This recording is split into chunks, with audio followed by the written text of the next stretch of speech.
would never happen. Oh. And already a hand is up. 2 hands are, oh my gosh. You guys, don't make me cry. Don't make me cry. 2 hands are up. Yeah, so I got in. It was like 4 in the morning. Welcome aboard, everyone. Thank you very much for being here. Certainly, we are all interested in the Vice President, his remarks. Today's going to be slightly different. It already is a little bit.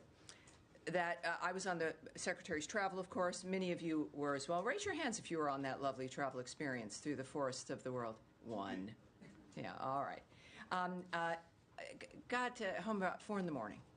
And so don't take advantage of me. I've had a few hours sleep. But yes, so it's been an unusual day, and I wanted to do this because, gosh, nothing's happened. So I thought we'd just have simple chats today. But it's different in that there are several large issues, which I believe all of you would be interested in, mostly, that are significant. And so we're going to move in that regard. And I've got a bit of an announcement for you as well. But several things, of course, are on our plate. So it is an experiment. Thank you for working with me. And I appreciate you being here, obviously, to say the least. All right, so we did just return from a highly successful trip in the Caribbean. This was Secretary Rubio's 2nd trip in our hemisphere. From day 1 of this administration, American leadership has been back in our region. We are standing with our partners to ensure mutual prosperity, security, and progress. In addition, the United States sends our deepest condolences to all affected in Burma and Thailand by the earthquake that struck this morning.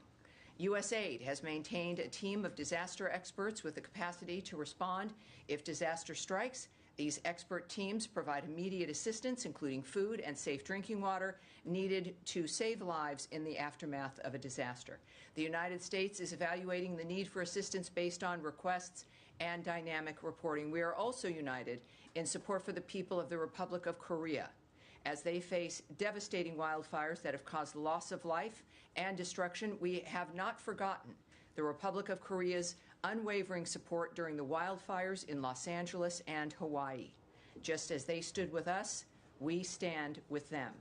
As the Office of the Secretary also announced today, the Department of State and the U.S. Agency for International Development, USAID, have notified Congress on their intent to undertake a reorganization that would involve realigning certain USAID functions to the department by July 1st, 2025, and discontinuing the remaining USAID functions that do not align with administration priorities, I should say. In the words of Secretary Rubio in his statement, foreign assistance done right can advance our national interests, protect our borders, and strengthen our partnerships with key allies. Unfortunately, USAID strayed from its original mission long ago. As a result, the gains were too few and the costs were too high. Thanks to President Trump, this misguided and fiscally irresponsible era is now over. We are reorienting, I should say, our foreign assistance programs to align directly with what is best for the United States and our citizens. We are continuing essential life-saving programs and making strategic investments that strengthen our partners and our own country. This is yet another promise made and delivered to the American people. Finally, the United States announced important steps to disrupt the complex schemes Hezbollah uses to conceal its illicit behavior and acquire revenue to fund its malign activities. Today, we sanctioned 5 individuals and 3 entities for ties to designated Hezbollah. The United States is taking decisive action against anyone involved in facilitating Iran's oil sales at any stage of the supply chain. Today's designation supports the President's policy of maximum pressure on Iran and its terrorist proxies. And now, I'm open for questions. Now, there are all the hands. Dare I say, Matt Lee, he doesn't even, he's kind of got a pen, he's kind of raised the hand. But yes, go ahead, sir. Thank you. My pleasure. You. And, you know, I got you. I don't know how you got back at 4 o'clock. I got back at 3:30.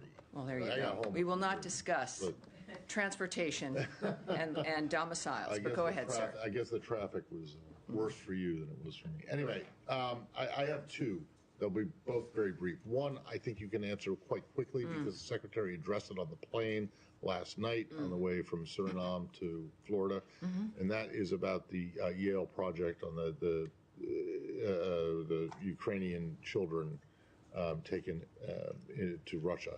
What exactly has been restored, even if just temporarily? Can you give us a Sure. dollar amount and then I've just got one more also. Yes, and I'll repeat what the President said. There should be a transcript up of with these gaggles that happened in the back of the plane with our bullpen.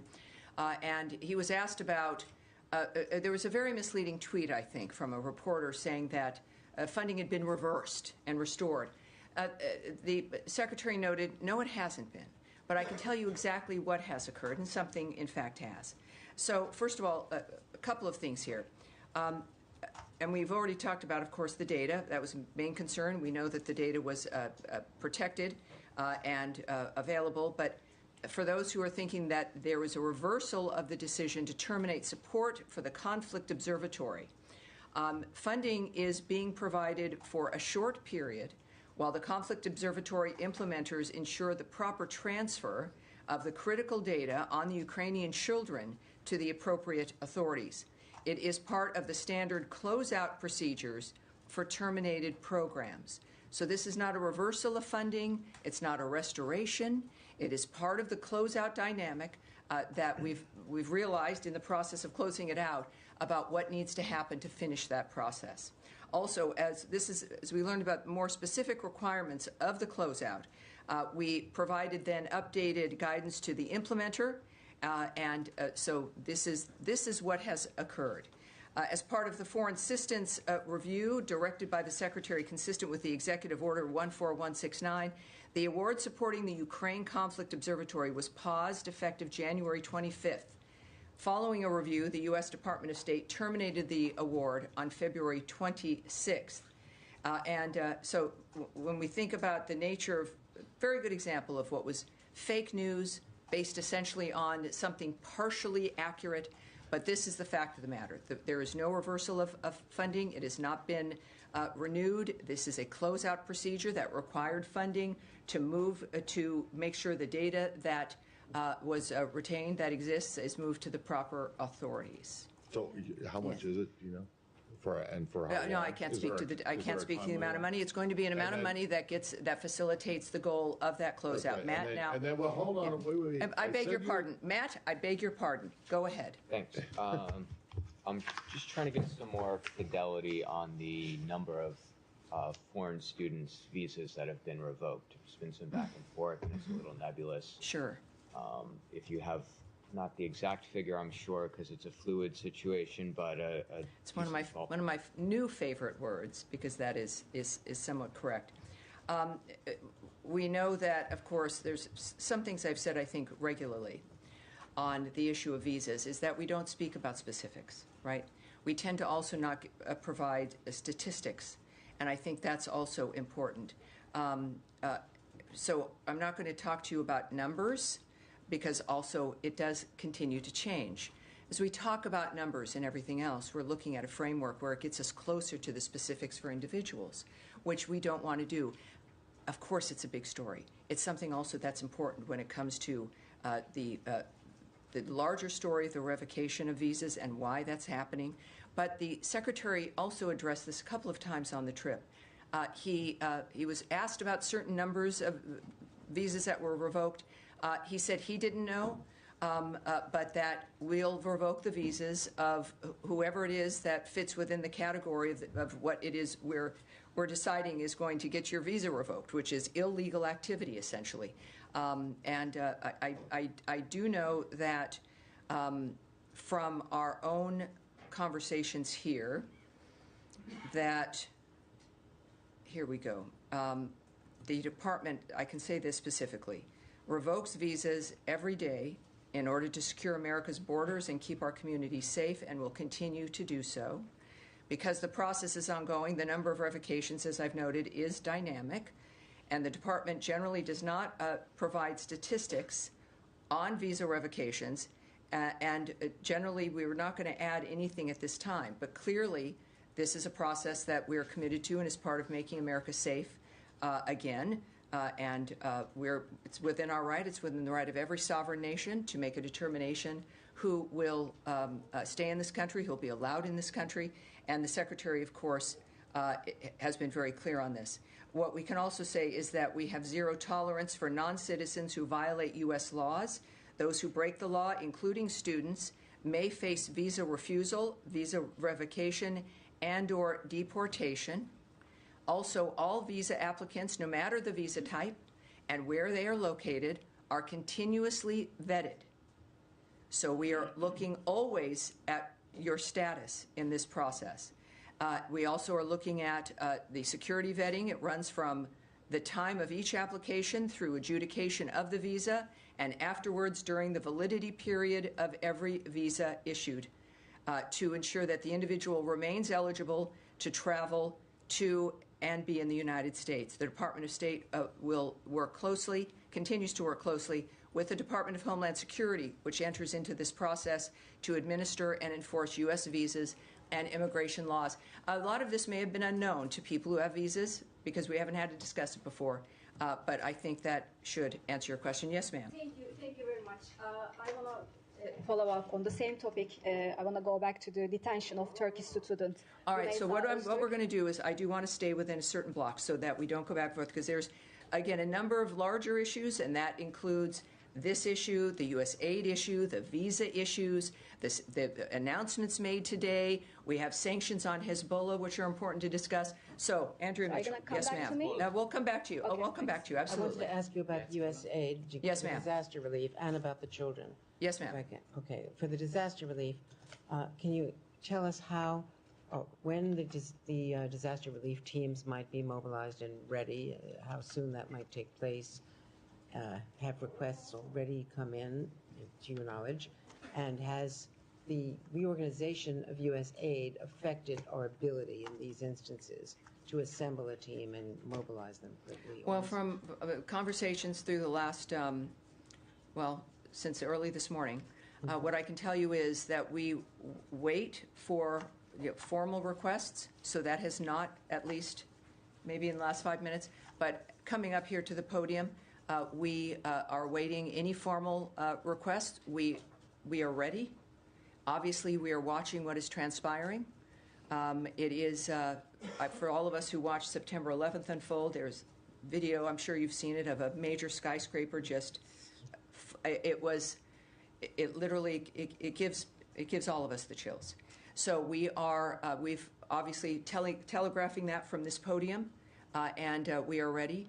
I can tell you that, again, through, as I've said before, regarding the nature of the reform and the reviews that have gone on, that we are ready to move now. So there has been no impact on our ability to perform those duties, those requests for aid, if and when they come in.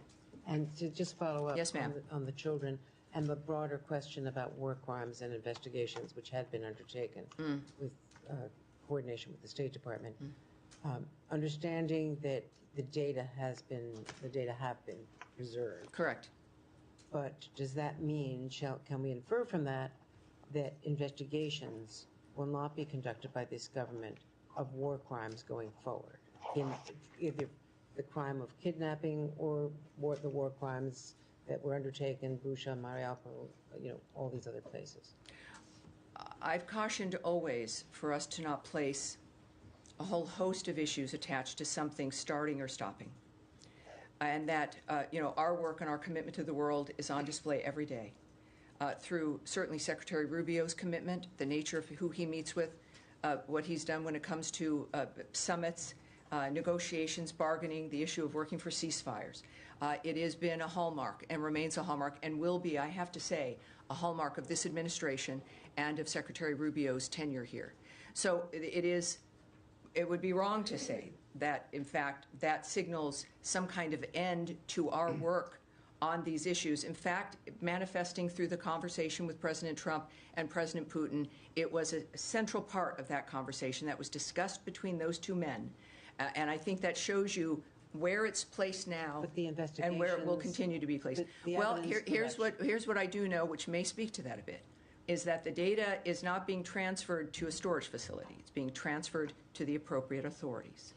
And I think that can tell us that the nature of the trajectory of this data, but also I can't speak to what then moves at that point once it's been transferred. I have a tiny feeling that with all of your investigations and questions, that we will continue to get the details of what happens next. I'm talking about the crimes that are now underway today, tomorrow, next month. Is it anyone in this government investigating, anyone that to your knowledge at the State Department or connected to it, investigating crimes current and future since the data that has been?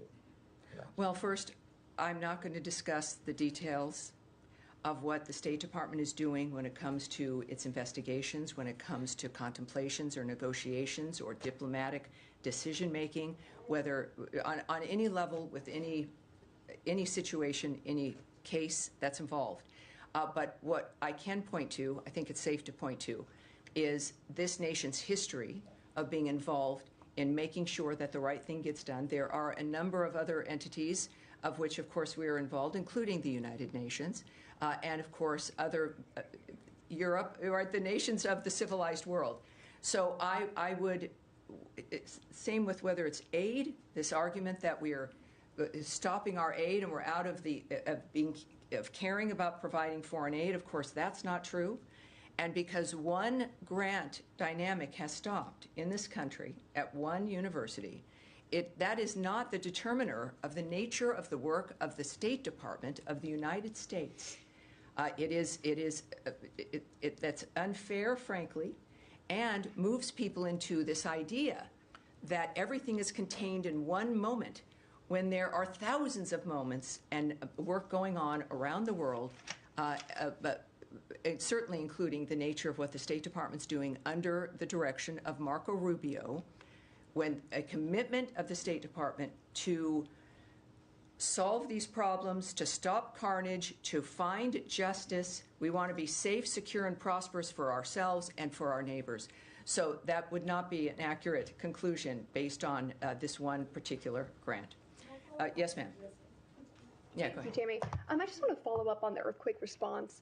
The president said about an hour ago, we are going to be helping. We've already alerted the people. And you're saying, of course, you're waiting if and when those requests come in. So for the disaster response teams. So just wondering if you could clarify, is the State Department going to be doing anything else to help? Are there financial resources that are being devoted to these impacted countries?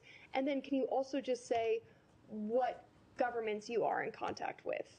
Well, again, the president, as you noted, had made some comments regarding that, which is terrific. Again, another indication that while the State Department does work on all these issues in general, of course, the president's going to make decisions about where we go and who we assist. When it comes to what we are waiting for here or looking for here, it could be different than what's happening at the White House. And, of course, I would refer you to the White House for further information in that regard. Very specific messaging, though, this morning from the State Department, with what I was watching internally, and to me, is that we are ready, and we stand ready, and we will be ready when the requests emerge. And that's what I know, and that's what will happen. Yeah. All right. Yes. Thanks. Just staying on USAID or USAID. Sure. Today, USAID Foreign Service officers received a reduction in force notice. This is hundreds of officers who are based abroad for USAID. Can you confirm that all Foreign Service officers' positions will be terminated now and that they will all be coming home? And do you have, or will there be transparency on how much it's going to cost to bring home hundreds of USAID Foreign Service officers home, including their families, those, as you know, that have been based abroad and have their whole lives integrated into different countries abroad? Some of them have been working abroad for many, many years. Yes. The Secretary has mentioned throughout this process, I've mentioned to you, that with any major change, there's going to be disruption. This particular review and project to assess the nature of waste and fraud and abuse and whether or not these programs and the grants align with America's priorities has been public news, worldwide news. We've discussed it openly. We've seen what's happened. And so it's something that I think most people, we've been waiting for this conclusion. It has arrived. I can't speak to the number of people who will not be a Foreign Service officer at this point. I can't say if it's going to be every single one. There'll be a point where I don't have to speak about fluid situations and things that are changing and moving every day. But of course, this is it's a restructuring essentially. And there's going to be, from one statement made, that there'll be from USAID, and a statement about the last mission, if you will, is that like any restructuring, there will inevitably be disruptions. From Secretary Rubio down, we are committed to ensuring that USAID personnel remain safe and that the agency's ongoing life-saving aid programs remain both intact and operational. And it's something that we're committed to. There are periods of time for blocks of individuals to come home and to be separated. But it's dynamic when you're looking at such a reorganization that's going to happen. We will, I'm sure, with this being a public story, have more information every day. And when that's possible, as I seek it out, I will bring it to you. And just one on the RAF, sure. This note also said that employees will be separated from the Foreign Service effective from the 1st of July. Does that mean that they are not guaranteed an opportunity to apply for jobs? Well, no, that's not true. There will be jobs that then can be applied for by those who have been separated. I can't tell you how many of those will exist, or even the structure of what that is, but there's been a very specific note that for the jobs that then are open, these individuals, or at least some of them, will be able to apply. So that will be part of it as well. Yes, Daphne. Thank you. On what you said on the response to the earthquakes, I just wanted to clarify, is that the Disaster Assistance Response Team, the DART, that you're referring to? DARTs. Yes, it's the DART system. Okay, great. And how quickly would that team be able to get on site given the contract terminations and the cuts at USAID? Will they be able to respond as quickly as they've been able to in the past? Well, from what I'm told is that what's been happening at USAID has not affected our ability to employ the DART system as we always have. When it comes to where they are and in that particular location, I can't give you a timeline, but clearly, as said repeatedly, we stand ready. And there's an understanding of what the situation is, and that certainly has not been impeded whatsoever. All right. Oh, yeah, yes, absolutely. Yeah, and I was also got home at 4 a.m. Thank you very much. A lot of the embassies that he's been visiting have also big USAID missions and local staff that are hired for them. So in this reduction, are all the local staff also being fired as you downsize? Well, the messages I've seen and the guidance I've received is about Foreign Service officers. So I can't speak to where the local staff there fits within that framework. But so if they're not Foreign Service officers, but each mission is in a different dynamic. So I would. I can't speak to that at this point. And one other question on another topic, Carrie Lake is talking about firing about almost 700 journalists at VOA. For those who are visa holders and from countries that where it might be dangerous for them to return, yes. What's the State Department doing, like, to give them time to apply for asylum, or what kind of programs are in place to help people like in that Yes, position? I mean, this is a recurring question. It's an important one, and it's good for people in this situation and other situations. The visa dynamic for people involved in this situation is no different than everyone else who has a visa. That if you're here on a work visa and your job ends, some people have gotten another job on that framework and have then reapplied and have gotten a visa for that new job. If that's not going to happen, of course, there's like a 30-day period of time for you to take action about going home, going to your home country, or not. But then you would be here without a visa illegally. If you are from a country and you cannot return because of fear of what will occur to you if returning to that country, you can apply for asylum. This is true for everyone who holds a visa, who loses that visa, and believes that they would be in trouble going back to their home country. That is an option, and that is something that they can do as well if that's a case that they face. All right. Sir, right there in the glasses. Thank you very much. So, Thank you. Thanks for your patience, everyone. Sticking with USAID, Thank you. one of its crucial functions was getting humanitarian supplies into Gaza during the conflict there and during the ceasefire. Now, the last tranche of funding that it paid to the partners in the region was end of January. So there's a kind of block here. Will state be taking over this type of function come July the 1st? And what is going to happen for the funding for the partners applying that humanitarian relief in Gaza in the interim? Well, we're at a state where Congress has just been notified that this transition is happening. I can't speak to the decisions that will be made once that decision occurs through USAID as it exists and how it moves into state. So that's the process that's happening right now. So I don't have something for you on that.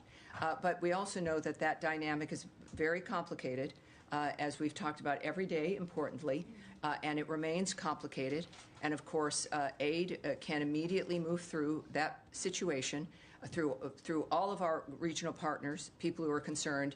If Hamas were to release its hostages and lay down its arms, how many times does that need to be reminded? Because that's the solution. And when that does occur, as we saw with the first element of the ceasefire, is that the region cares about this, the nations in the region, the world cares, the United States of America cares, to where its leadership is involved in this as a main North Star of what needs to be solved. All right, yes, ma'am, in the blue. In the blue. Thank you very much. Can I follow up? No, we're moving on. We'll see what we can do here. Thank you. Going back to the detention of Turkish student Rümeysa Öztürk, because I want to get a clear understanding of why she was detained and on what grounds her visa was revoked. So Rümeysa's lawyer, family, and friends deny the claims made by the administration that she violated the U.S. law. Her lawyer states that Rümeysa has not been accused of committing any crime, and they say she was detained solely for writing an article criticizing Israel. What is your response to that? Was she detained just because she wrote an article expressing her views? I will not, as many of you already know, I will not speak about something that's in the courts, that's being adjudicated, so that's not going to happen here. I can point to Secretary Rubio's remarks about this on the plane to the reporters as we were returning home last night, is that the DHS, which manages this framework, clearly felt that she had committed crimes that required her detention. And now that will be adjudicated in court, but it's a framework that we would not be commenting on in any regard, regardless of the situation or whom it happens to. As you've noted, it is playing out in court with representatives, and that's where it's going to be. Is there any possibility that you might make this evidence about her public? I am not here to comment on what's going to happen in a courtroom or the people who are involved in that court case. It's not my position. It certainly is beyond my purview, and we're going to leave it there. Yes, sir, in the middle. Thank you, Tammy. Yesterday, Secretary Rubio spoke about his meeting with Turkish Foreign Minister and the theme of that meeting earlier this week. My question is that have they talked about the peace process between Turkish government and the Kurdish fighters in Turkey, and the peace process between Kurds and Turkish? Is it something, the matter of your concern? Here's what I think we know, and again, the Secretary spoke about this a little bit also on the plane. It was he enjoys speaking to the press, and that is helpful for us when it comes to transparency and the American people knowing what's going on. I, of course, and I know why you ask, and everyone wants to know, but I'm not in a position where I'm going to speak about the nature of a conversation between the Secretary of State of the United States and the Foreign Minister of Saudi Arabia or anyone else in a position in any country where there's discussions about any kind of dynamic involving governance and the choices that those governments make. What I can say, of course, as we know, is that Turkey is an ally, a member of NATO, and the conversations we have are often and deal with issues that are of importance to both countries. So I'm going to leave it there. So yes, sir, with the glasses in the back here. Oh, thank you. Sergey Yumatov with TASS News Agency. My question is on Russia and Ukraine. When do you expect the next round of consultations between the American and Russian delegations to occur? Well, we know, of course, that we have our teams that have returned from the last Saudi Arabian technical framework of what they were working on there. The Secretary has noted in some of his comments that now we have to take a look at what's been accomplished and what we need to be doing, and we will decide at that point about how we proceed. All right? All right. Yes, sir. Can I move to Lebanon? Yes, certainly.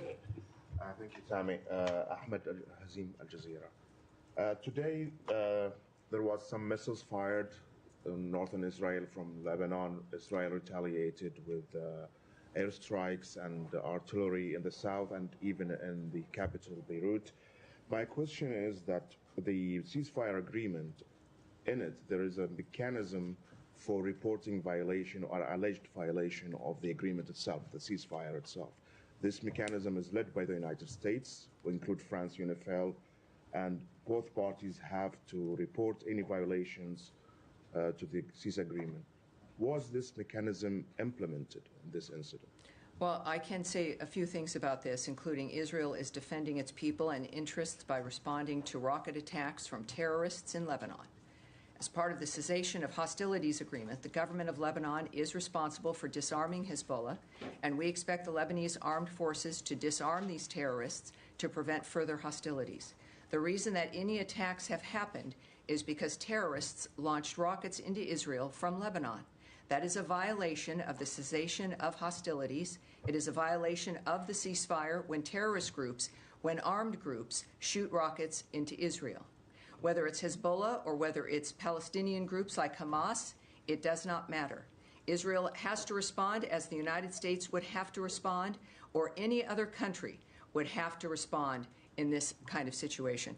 We stand by Israel, of course, and it's a dynamic that also continues to unfold, but I think it's pretty clear that this is the responsibility of the Lebanese armed forces to disarm the terrorists who are prevented in order for us to prevent further hostilities. Yes, sir, in the middle. Thank you very much. Several human rights organizations and the media reported that many civilian activities have been arrested in Iranian Kurdistan for participating in Nowruz celebrations. Have you received any reports on this matter, and how would you to describe human rights record in Iran? Yes, yes, we are aware of those reports that the Iranian regime has been arresting Iranian Kurds for participating in those celebrations. The regime is one of the world's worst violators of human rights, oppressing the Iranian people to maintain its grip on power and curtailing their exercise of fundamental freedoms. In Iran, the freedom of expression, peaceful assembly, and religion are completely ignored. The regime unjustly executes more people than any other country, persecutes members of religious and ethnic minority groups, and uses tactics like arbitrary arrest and torture and other violations to intimidate political opponents and squash dissent. We will continue to support and defend the human rights of the people of Iran against the regime's continued human rights abuses and authoritarian repression. All right. All right, go ahead. Thank you, Tammy. Very quick question. Axios reported yesterday that a new U.S. proposal was submitted to reignite the ceasefire talks and so on. Can you share with us anything about the status of this peace proposal that was submitted by the United States? Is it gaining traction? What is next? Yes, I can't speak to that today, but we are, again, next week returning we're going to have a Monday briefing, and I have a feeling you might have another question, and I will be answering your question tomorrow. But we'll do that. Yes, Daphne. Can I follow up on? No, we're going to Daphne here. But yes, thank you. Just on the Panama Canal today, China's the Panama Canal. All right. Sorry. Yes. No, it's all right. No, it's okay. We're here. We're good. Okay. Today, China's market regulator said it will carry out an antitrust review on the Hong Kong's CK Hutchinson's proposed sale of 2 Panama ports to BlackRock to, as Beijing said, protect fair competition and safeguard public interests. What is the U.S. response to that move by Beijing, and what's your message to Panama, which has an audit pending over the company's concessions to operate those ports? All righty. So we are aware of the comments made by China. It's also no surprise that the CCP is upset at this acquisition, which will reduce their control over the Panama Canal area. We are also glad to see U.S. investors acquire a controlling stake in the Panama Ports Company, which owns and operates the ports of Balboa and Cristobal at either end of the Panama Canal. So we would refer you to BlackRock and CK Hutchison for more information about the agreement itself. And we refer you to the government of Panama regarding its role in ensuring that the sale complies with Panamanian laws and regulations. So yes, we're aware, and it's not a surprise, certainly. All right, yes, pink jacket. Thank you. Back to Turkey. Is there a confirmed date for President Erdogan's visit to the White House in April out of Foreign Minister Fidan's meeting with Secretary Rubio on Tuesday? Not that I'm aware of, but again, the White House may have more information on that for you. They are not very responsive. In the white shirt here. You just sat down, sir. One moment, please. In the white shirt, please. Thank you very much. On Georgia. I'm sorry? On Georgia, if I may. Okay, sure. Thank you very much. Have you had any communication with the ruling party in Georgia? And if so, could you share what type of communication exists between you now? You know that the situation in Georgia is very difficult. The Georgian people and the international community do not recognize the election results. Peaceful protesters have been arrested, as well as an independent journalist who's currently in jail. Okay. So, given these circumstances, what is your perspective on the situation in Georgia? I do want to answer that, and as a result, we're going to take that back, and we will have an answer for you. All right? Thank you. All right. Yes, sir. Yeah, I'm sorry to jump to another region, but I wanted to ask. It's everywhere. There's news everywhere. Yeah. South Sudan. Sure. Do you have the State Department have any comment on the situation there, which is on the brink of plunging back into the civil war? The vice president was put under house arrest. The situation is pretty dire. So I was wondering if the U.S. State Department has any comment on that.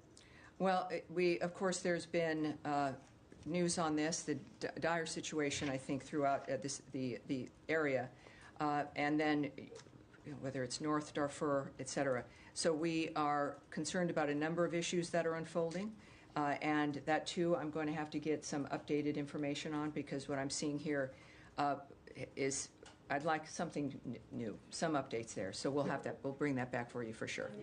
Yes, sir. Thank you. Thank you so much, Jahan Saibali from Airway News, Pakistan. Okay. For the last few months, we have seen a rise in terrorist activities in Pakistan. Hundreds of civilians and security officials lost their lives. And Pakistan is a partner country, recently handed over the most wanted terrorists to U.S. authorities. And these all terrorist networks are based in Afghanistan, TTP, Al-Qaeda, ISIS, and Pakistan is kind of war against terrorism. So how do you guys see this kind of situation, like all those terrorist networks established and working under the umbrella of Taliban? Well, it's a dynamic where we're aware of certain problems, human rights issues, et cetera. But again, we seem to be in a series here of things that I want to take back on this. So I'm going to take that back. If you don't mind, we're going to go on. Okay, and what I do want to discuss here, sir, and if someone has, I want to discuss the Hezbollah sanctions that we have going on as well. I know that many of you might be interested in that as well. But let's go on. I'm not going to start to try to direct what we're saying here. Let's go on. Let's go on here. Yes, sir. Yes, sir. Go ahead. Yeah, I was about to ask about the Hezbollah. You can talk a little bit about the sanctions and and also the Lebanese foreign minister with the Syrian one signed an agreement for the border in Syria, between Syria and Lebanon, if you have also something on that. Yes, yes, we do. So first, let's start here with Hezbollah. The United States is designating 5 individuals and 3 entities pursuant to Executive Order 13224 as amended for ties to U.S.-designated Hezbollah or individuals designated through this action. The action advances President Trump's maximum pressure policy on Iran and its proxies. We will continue to disrupt the complex schemes Hezbollah uses to conceal its illicit behavior and acquire revenue to fund its malign activities. And we will, the United States, will take decisive action against anyone involved in facilitating Iran's oil sales at any stage of the supply chain. We are exerting maximum pressure on Iran and its terrorist proxies under the President's maximum pressure policy to disrupt Iran's destabilizing activities. The Department of Treasury is designating, again, 5 individuals, 3 entities for supporting a sanctions evasion network affiliated with Hezbollah's finance team. This action is part of the United States' effort to deny Hezbollah access to revenue and to cut off the terrorist group's access to the international financial system. Today's designations support the whole-of-government policy of maximum pressure on Iran and its terrorist proxies, such as Hezbollah, as detailed in the National Security Presidential Memorandum 2 of February 4th. We will, the United States, use all of its tools to disrupt activities of individuals and companies supporting Hezbollah. The United States is committed to working with partners to disrupt terrorism and terrorist financing worldwide. All right. Tammy. Yes, sir. And this will be it. This will be the last. So make it good. I'm going to go back to the very first question. Just all right. All right. Sure. Make a good circle The here. issue of Ukrainian children. The president was asked about Ukraine just a couple of hours ago, and he did highlight the issue of Ukrainian children. He did. He did. It looks like this is something he cares about. To deliver on the president's stated goal, even if this funding will run out of this very particular program, can you assure us that you will be seeking, supporting alternative programs, at least, to deliver on that? Well, I think the biggest, most amazing program can be the most powerful man in the world caring about the resolution of the issue. That is something that nothing can match. And that's what we have now. And you are correct. I think it's clear for anyone who listens to President Trump that he is a serious person, addresses issues that matter to him directly, that he knows will make an impact on the quality of people's lives. That is the Trump effect. And the fact that he is successful in the choices he makes and that he is relentless in making them work has an impact on the resolution of those issues. As far as what mechanisms he will use, I don't know. He's the President of the United States. He's the best deal maker in the world. And those children matter to him. And it matters that that issue is resolved like it does to every decent human being on this planet. President Trump represents the notion of that outrage and the desire to solve the problem in the process of getting to the end of this horrible carnage that has gone on. So, yes, I can't tell you what mechanism he would choose. We do know that he's chosen a Secretary of State who feels as passionately about the resolution of these issues as he does. We are going to continue to see that unfolding, and it is, while horrible issues we're facing, it is an exciting time because we have leadership that are tired of the status quo, want results, care about people, and are going to do what it takes to get results. And that's what I have for you today. Thank you, everyone. We'll see you also on Monday. We'll see you on Monday. Thank you, everybody. I appreciate it.